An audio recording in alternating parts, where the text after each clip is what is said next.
আমাদের একজন স্বাস্থ্যমন্ত্রী আছে বাংলাদেশে, ছিলেন ওনাকে, উনি ডক্টর মোহাম্মদ ইউনূসের ভাই ব্রাদার করে আসছে। ডক্টর মোহাম্মদ ইউনূসের সর্বপ্রীতির সবচেয়ে বড় এক্সাম্পল হচ্ছে স্বাস্থ্য উপদেষ্টা। সবসময় বলে আসছি, এই স্বাস্থ্য উপদেষ্টা এটার কোনো প্রয়োজন নাই। আপনারা দেখছেন আমার কোন ধরনের অ্যাক্টিভিটি? উনি যে বেতনটা নেয়, এই বেতনটা হারাম হবে। উনি যে গাড়িটা চলে সরকারের টাকায়, এটা হচ্ছে জনগণের সাথে বেমানি। এই স্বাস্থ্য উপদেষ্টা এটা কোনো কাজের না, উনি কিচ্ছু বুঝে না। উনি স্বাস্থ্য ব্যবস্থা বুঝে না, উনি চিকিৎসা বুঝে না, উনি ইনস্ট্রুমেন্টাল না, কোনো নলেজ নাই। উনি একমাত্র যোগ্যতা, উনি গ্রামীণ ব্যাংকে ছিল এবং ডক্টর মোহাম্মদ ইউনূসের হচ্ছে খুব কাছের মানুষ, এইটাই ওনার যোগ্যতা।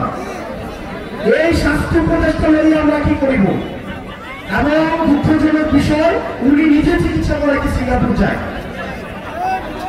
উনি চিকিৎসা করাইতে নিজে সিঙ্গাপুর যায়। এখন আমরা বলে তো হচ্ছে বিরাট বেকার হয়, আমরা বললে রাত হয়, রাত। ওনাকে নিয়ে একটা কথা বলছিলাম, এরপর উনি আর আমাদের সাথে কোনো যোগাযোগ করে না।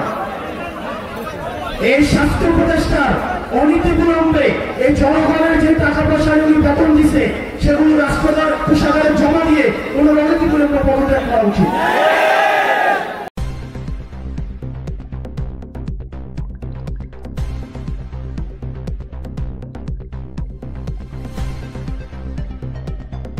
News Vision Digital Multimedia.